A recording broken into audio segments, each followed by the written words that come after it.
nó trong gói trồng này thì thế trồng cái tí sai đây lúc nào giờ cụ chuyển thọ có tí lợp bò ra ưu mùa rồi lúc họ chua của thùng tê là mùa lại bỏ mua bắt xà hậu này vậy thì chỉ bỏ thì bắt xà đó chỉ nó thì nó nói giờ ưu họ mua xì hai giờ ưu làm một chua giờ ít trồng này thì cái tí sai đây này họ sắp cắt tàu lưỡi phù các bạn biết một sai này giờ bắt xà đó chỉ tiền giờ thì nói giờ cụ theo tí lợp bò ưu tuột vào trong tàu lúc họ chua nhá trong tàu hai giống nó đấy giờ giờ lúc họ chua nó thì cũng nó lại ở chỗ sẽ chờ trả lại hai tia mua bắt săn tàu kênh rồi nè thật đây chỉ mua cho chiếc cù lò gạo trong đó họ chua nó đấy giờ chỉ xe thì nó chỉ ít trồng nhiệt gì trồng cái tia cho đàn neo thật ít một cái nữa làm một năm một lúc họ chua chỉ nhớ trong đó lốp bông tông nó chặt bể nữa giờ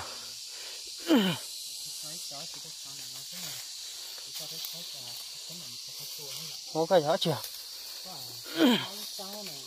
chua đấy hả hả cho chua là như là khử tệ cho chua cho cú chua ấy bao giờ thì chó có thể con này chịu bé xong chịu đét này không chịu đét phải không thì những lúc lo thì nhá anh sẽ lấy cho chua thì có khó khỏi hết chúng chỉ bỏ lấy cho tớ chứ này chua nó chả nó khó gì đó đúng rồi nó chả nó khó chứ bây giờ nó chả này đó chú phèn lấy ra nên hết chục quá nó cứ mất chục quá nó cứ ra mất chục quá chưa hả vậy con chơi chả này à thế chả chua đấy chả đấy cái chua nên ra bé cho hả không dạ đó nên ta bé cho ấy nên ta bé tức là thấu này xí vậy để xin nó này rồi là chuyện đó cái việc của hắn là cái dòng nó dạ vậy cho toàn đi là cho hột này là đó cái dòng nó thì hột nó không là chuyện cứ sợ nó chịu sợ được phí sợ đàn nên thôi bé chờ gì nữa gần lúc tay nó một thiết thì liền bỏ kế một tờ hồ lúa khó chịu nó đã nó cái sao tí bôi lúa rẻ nông tí nhiều rồi nông tốt rồi nè tí nè đây nè rẻ nông một số các món đấy các tập cái món này dạ ui hôm nay tiền không tiền đó luôn cho cái một cái xe mua tàu già to hổ nhá không nghĩ hổ mà hổ một to hổ luôn chỉ muốn nồng nhá cho chỉ muốn nồng cho buộc lại đi chỉ muốn nồng này đó mua giống cay chưa mua giống cay to thiếu giống cay hơn bao hơn cho ấy hơn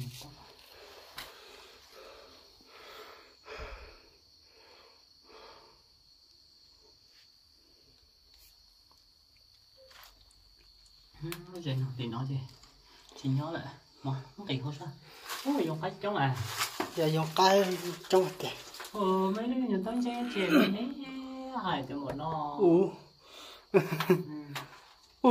thế à thế nào chưa thế nè không là thịt bò không nè cái canh đấy không thì nè sới ra chỉ số nào cái canh bây giờ cái củ bây giờ cái củ này nè tàu chén này sới ra là nữa nè chỉ rau này rất thật chế nhiều các bạn đem nuôi rồi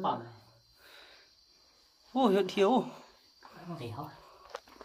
lúc mà chúng nó mới vô chấp lối trồng trái rồi nó chuyện tay dân chế đồ khổ thế đó bây giờ cái củ chỉ bao cái củ đó cái củ à cái sao bây giờ cái củ cái méo các nó không có bông to à cũng chỉ trôi à cái này hả chú cái này chỉ nó ít tết hiểu không cách chúa là bây giờ trên này là tiền với chê với chê sao bắt cái cà téo kia hay họ băng họ luôn bên kia họ họ được một khứa luôn Nó là một chiếc tàu. Sao cho tay không? Ô, họ lấy mấy vỏ à? Mấy vỏ bắt xe rồi. Ô, thằng nó bắt xe. Ô, lúc đấy chị nhá. Lúc tay nó bóng sổ rồi á. Bắt xe nó. Bắt xe tao hay. Hôm nay chẳng có bắt xe nín này. Nhá anh té này á. Ô, thế rồi. Tao chia bóng ở đài nó. Bóng ở sổ nó là chỉ cho để đi một chiếc tàu. Ồ, mấy thằng nó nhìn dây chỉ tàu số nhiều có gì á? Cái xe sổ. Anh trai lọc bự số này á. Thế rồi nó. Ô, lúc nào thì thế rồi tiếp tua lên. Ồ. Tàu. Ồ, to anh trai. Cũng mùi chỉ tàu cái con. Ô, chạy hạt tiêu hết mà. Ô, nó nói chừng chỉ tàu.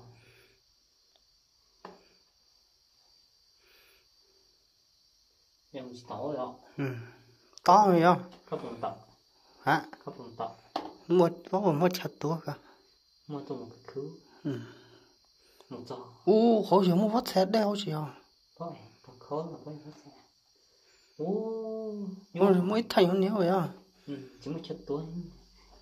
Ôi, anh tông tánh này, một tàu tôi lúc tánh này chỉ là tánh tông này. Đó. Chỉ tánh tông cho một tàu. Đúng rồi ạ. Món đây cũng tắt tách.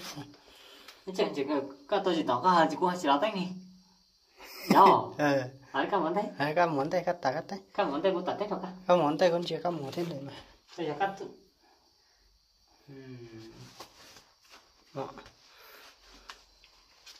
Đây cắt tách của mình chỉ có một hạt tách thôi. Giờ cũng tôi chỉ tỏ này. Xem chỉ có tôi chỉ tỏ này. Như chết đi. Không lo gì hết tệ ở chỉ tí hello đó. Thế chờ này lo cho gì vậy? Một xe. Sao tông phủ hồi buồn hút.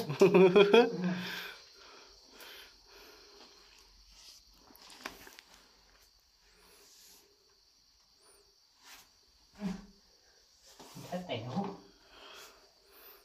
Thế bật dọc. Nó chỉ để chịu khổ ha.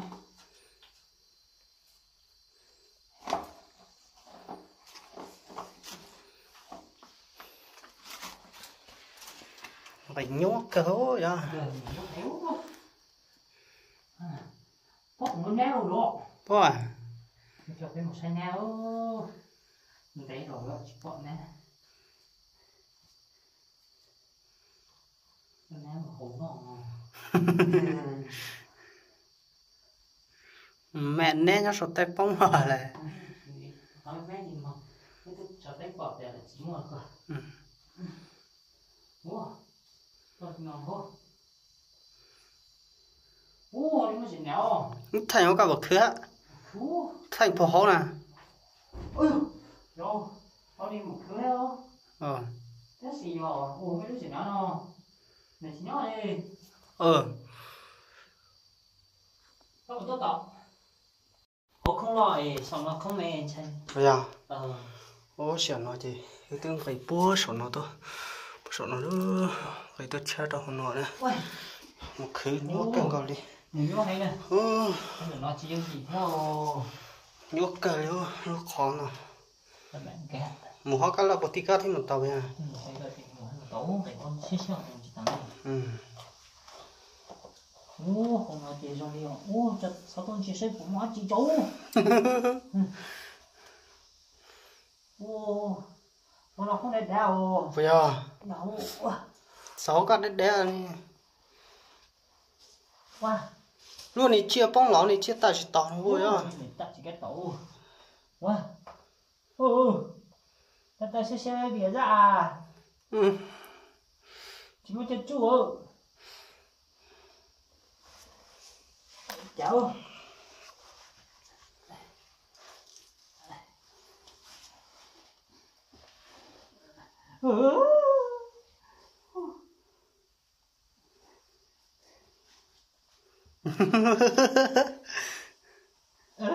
Nhó hôm nào mà nhó cơ.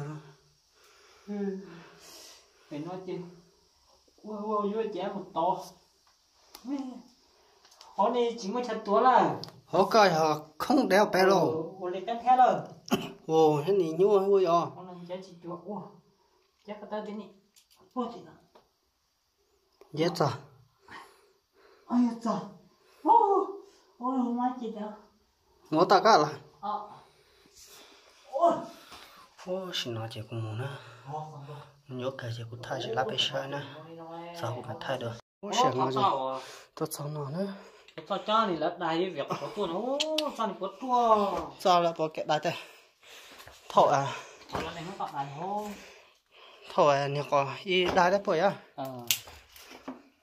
ô là tụi mua bắt xe mà ô ý vậy nó cắt rồi á là tụi mua xe tụi nó xe nó xíu xe gì đây có à để thu lú rồi ô tôi chắc thay nhẹ thế chứ thọ sai bóng lỗ cho nè thọ không mua sai hết rồi thọ mua sai ô xe sai bao lâu đi ta phải kẹp bốt rồi bác nhẹ trái này nhá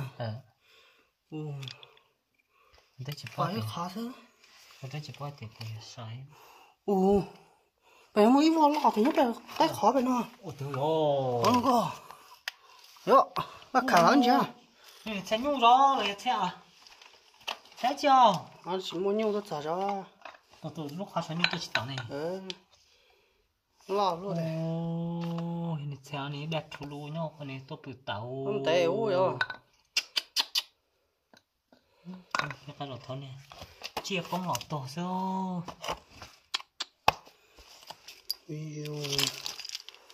chia con lọt tổ cho con là nó này ô là đó cho xe này thua chiều chờ con này ô đó thua chiều này thôi ạ thôi cái trò là vô ngày tôi là xin muốn có gì đó tôi hết của to nhiều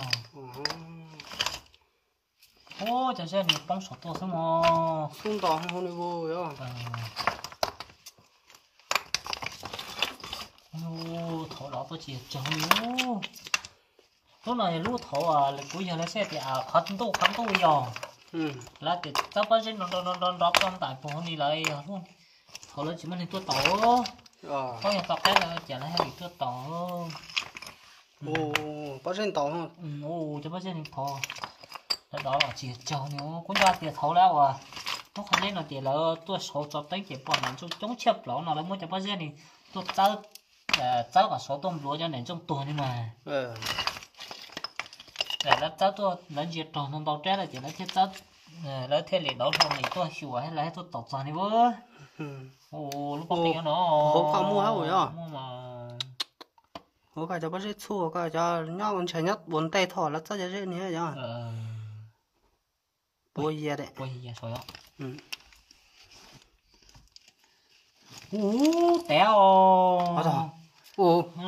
bây giờ chắc cái là sẽ tén hú rồi tén téo để chút lú nào này trên mấy này cho này bóng tôi này cho chỉ tàu tôi nè cho nên nó bóng tôi chỉ cho chỉ tàu chỉ tôi nó tôi chỉ tàu cho lúc họ chưa cho chỉ tàu đây bây giờ chắc mẹ nó diện ấu tôi sẽ cọ nó xem đâu bố tay nói chạy thầu nó bỏ không chừng tránh tôi bóng tay này nó tôi chỉ tàu chắc tí lúc tàu này hôm nay là khiêu plot tàu này lại có thì thôi là thua cái này thôi thì là tuần này cái là tôi giá rồi cho con tôi thôi chị tàu đau tay nó nó cho lọt thôi chỉ tao muốn là chữ cái tết chờ đó cho chị tuần nhộng mà một sẹt té hả tụ chết thì ui đất xe nín mà nhó chết phải chết té ra chết té chết sẹt té lọt ớt chết té có lọt rồi á anh đi đồng lưu cho đồng đây là bốc của tiệm từ đó cho này xóa cũng không tranh nữa rồi cho cái đó cho này thằng nó khẩn số tao tôi xưa đồng này ngon ôi cho thế này nhiều luôn heo thật đẹp tên nó anh đi thật ít ra chỉ có là nó là một cái lớp tua này lớp tua nó khía là kia nó tên này kia này được tua này nó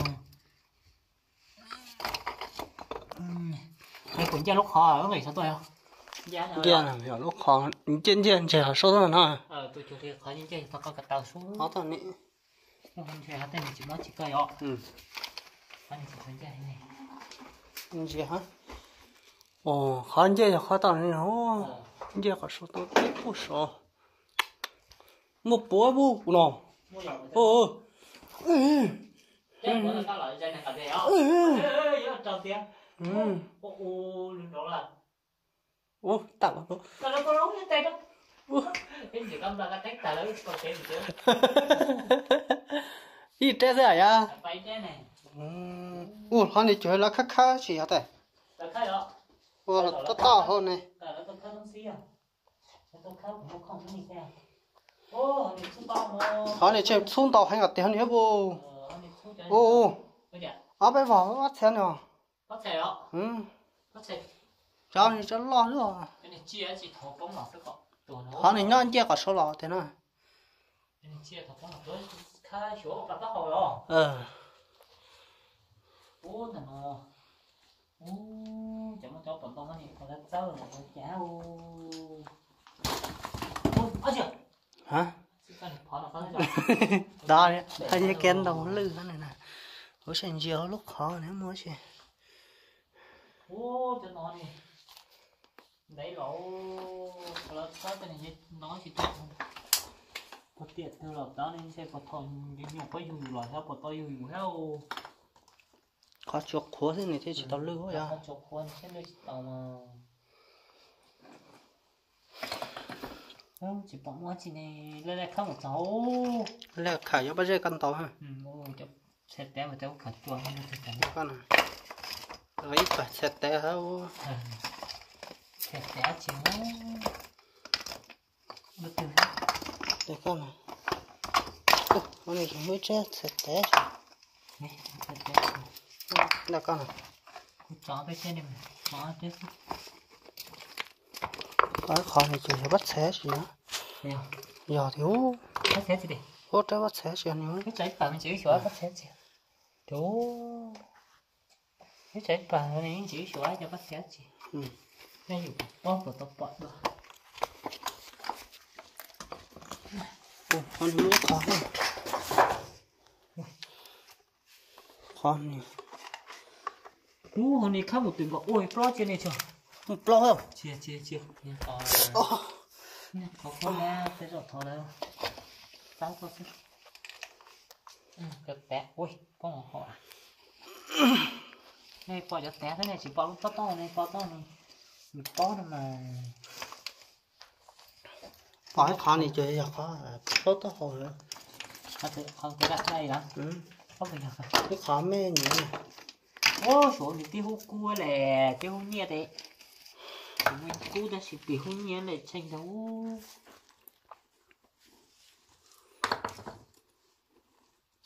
Cho nên là không cho cậu.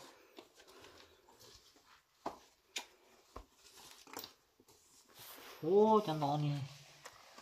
Số to ngô thọ là của tiệt lo cho dễ tôi chỉ cho nó không có mày giỏ này sẽ chấm nó cứ dễ được đó rồi này hết lo tiền bò. Tại lúc bắt cái thẻ chỉ này lo có tiêu cho nên dễ tốt suốt tại là. Khó khăn gì dễ rồi nha. Nè phát thẻ chiếu. Có bắt cái lo.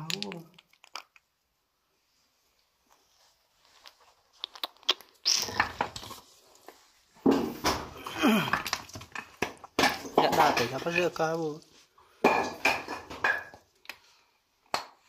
Lúc khó này đi xài thon thế nó to vào hậu à. Tốt rồi.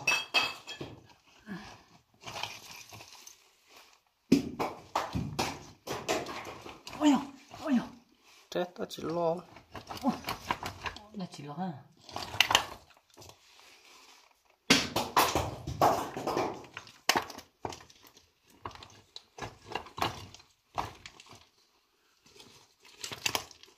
Gì mất chỉ có.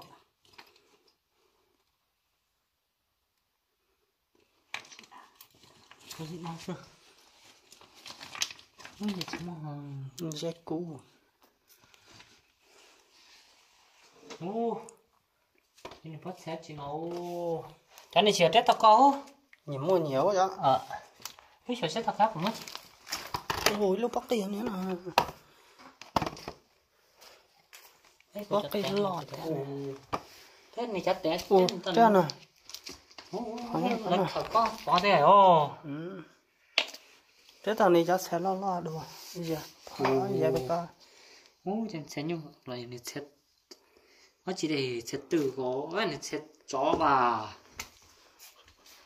chạy chó thằng nhưng nó hay xấu thế mà chạy chó cứ là nó xấu tê mà thế nên thế giờ thôi chó còn nó thế này rồi sẽ như thế gì nó sẽ như chó này thế rồi tháo chó còn như nó thầu lúc hay xong không mua chó này à anh mua mà thỏ bé giờ con là loại mua chó thì nó là tới chẳng tàu chó tua tôi thật sợ thế là chua phải tới chua nó lúc trong sống mua lúc đã sỏi á là tuổi cái lọ thật sợ lọ tôi sợ là thật sợ là chỉ trả nhưng mà là tuổi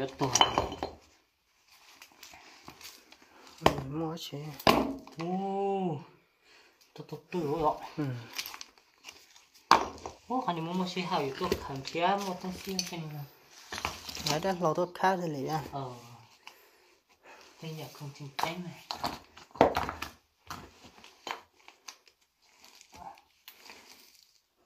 nó chỉ mua tiền chỉ bao mua tiền có tóc hồ này ạ có tóc hồ từ cái đó tôi cho tóc hồ này kéo lối như cho này giờ sẽ đẹp thế này cho tóc hồ nhiều nha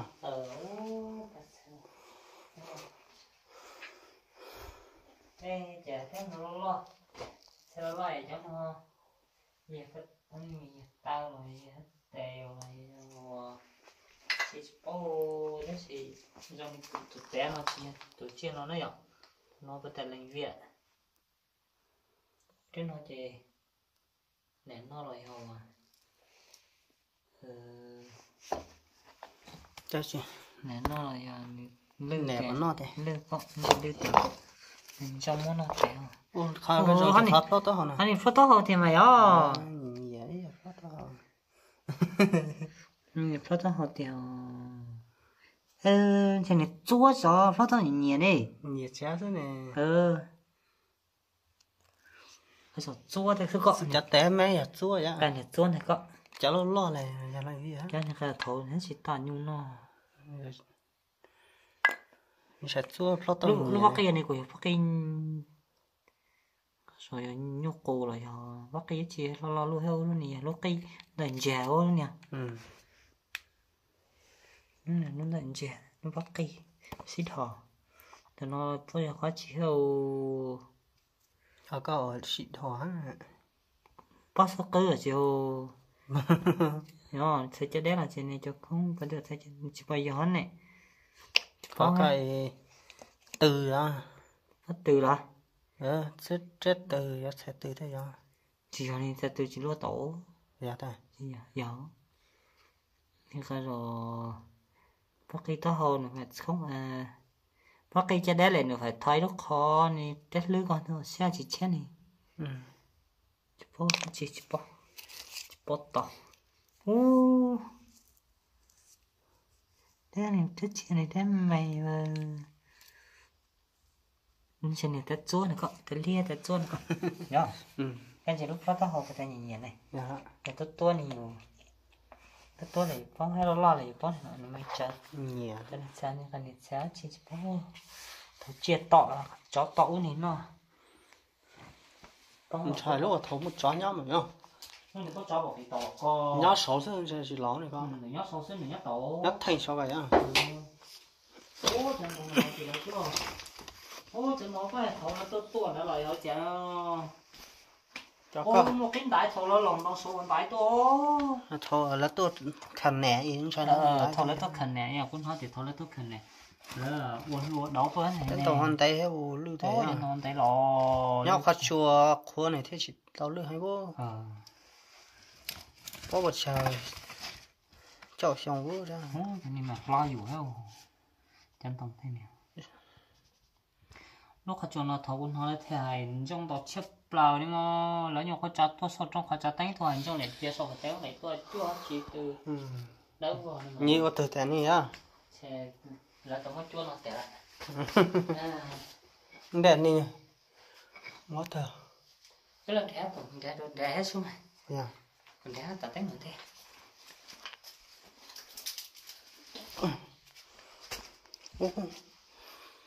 Này chiếu mà neo. Ô. Để đi bó rễ à, cho bó rễ đó thôi xin ít phá nữa nó. Có thế nào, tôi cho đó số thôi thế. Chắc bó rễ đó. Ô, cho xin lỗi cảm ơn nào có. Bọn trẻ này hết rồi nha. Ô, nó có chuyện chỉ tốt rồi. Lên đi tập vào chứ cho. Cho lấy từ ăn ấy chỉ số này. Là. Đó chỉ hay này á. Ô. Chắc tao mót tiêu. Nó chỉ khá là chưa. Đây, rồi đấy. Ô, thỏ cho. Ô, từ đây níu ra. Dạ, từ nó có số này. Đây là thật xả nó thành này lại á. Thành này, thôi nó tốt con nào nên nó lọ. Ô, xả cho khó này tè. Xả nhá tè này lò chỉ tòn đó lò ra mất khí mà. Có à. Chỗ này không có cao chi này lỗ, có này khiến vô số. Lọ sổ trong khỏi thế thôi. Dạ. Ô, thằng tôi nói chẳng chỉ tôi xí đánh à nhưng mà các điều nó cho tôi cho này cho cho đánh là nó cho cho một thổ giờ nó xí cho nên một thổ này tôi tiền là long này với á một thổ mấy cũng bao giờ nó chẳng xí cho đánh à dùng cho nó cho nên một cô cho đánh xí à nó cho một quan tâm cơ tệ ở mua để cân tông chỉ tôi tông mai nhẹ tông để cân nó mới cho một tổ sáng cái gì nó chỉ muốn cho nó rồi như chỉ muốn này chỉ muốn như giật đánh nó giật cho ô cũng cho một thầu của mày mua cho này mẹ và thì nó giật cho mẹ luôn đi nó cho lọ chính mua tuổi đi cho lọ của chứ mày xong tới nè tụi có sâu ý vậy liền chứ mày khổ này hết một lọ này bao này sao xong đó hết lọ chị đi coi á lọ cái đu ồ sao này lọ mà ít chè đấy ít chè này hết lọ mà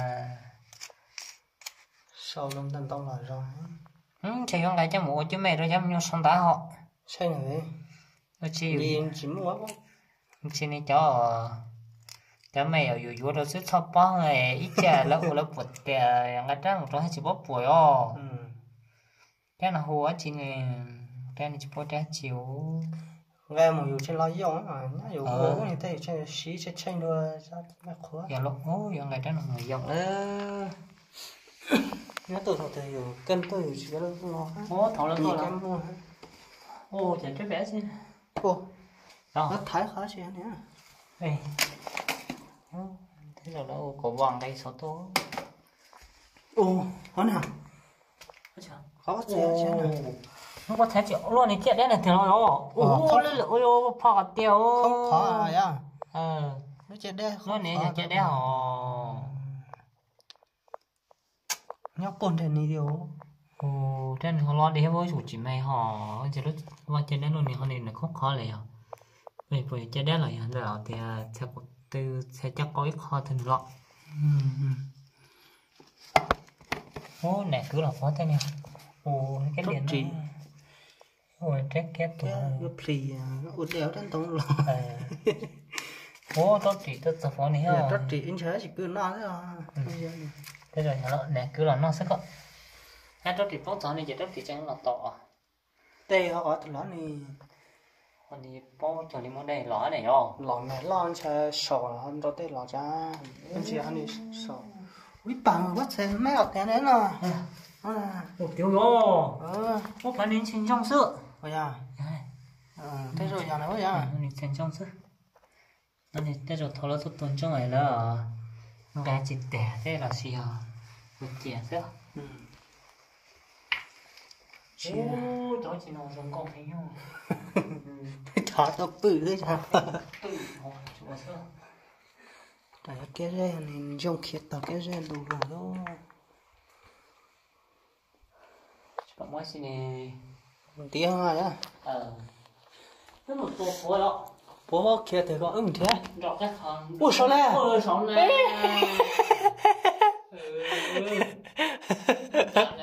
lúc không vừa nói nó mới dễ thôi. Ôi chả bố đâu liao.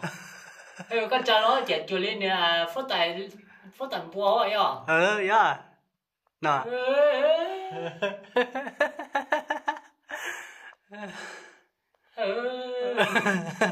Sai rồi chả nó bố lên nó đâu này à. Bây giờ chả tới được chỉ vào kia mà. Không có nhìn nó còn một lẻ rồi à. Cái sai ra chiếu chả nó tao hỏi trong sự bắt giới à. Rồi phát tài bùa phát tài liếc lại rồi. Chả nó tao trong trả là tiền nữa rồi. Nếu không chịu khi để cho. Thế cứ chả con gì lo liền.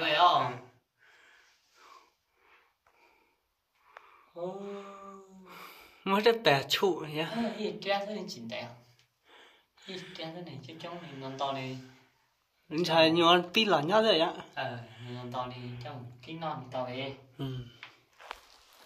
Cho nó này cho mấy thì cho nó cái chỉ số rồi. Vậy ạ.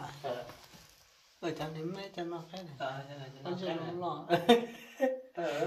To. Phải chỉ nó lâu. Con này phải chỉ lâu rồi. Vậy á sao tập bút chua thì sao này? Yo tôi sợ nó.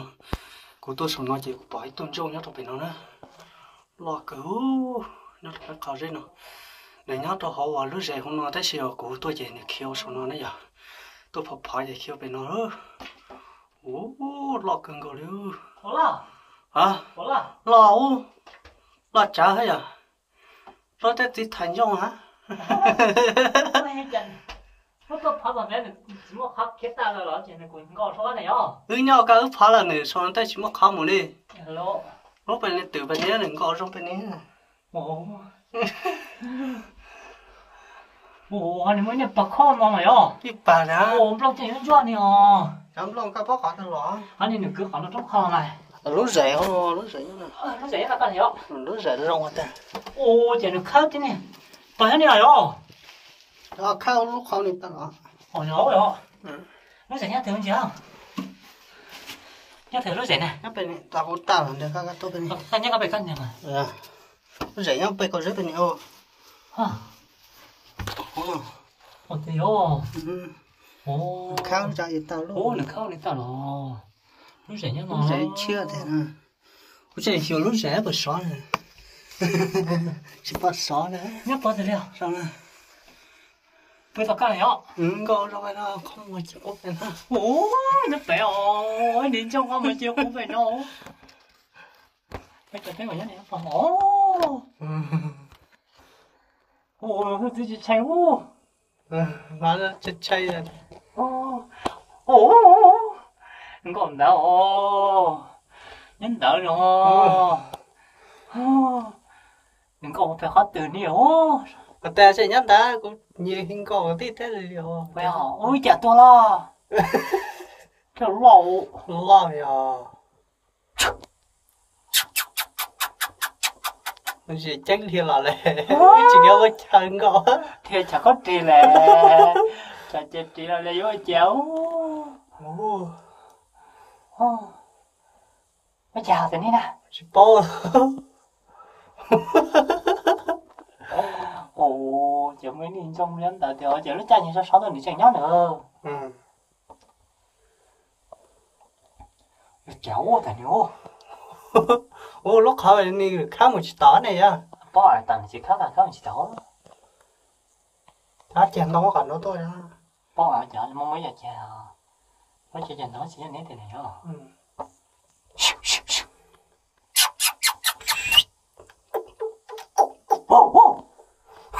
Tôi chơi một béo. Bao nhiêu chơi lại mà. Ôi.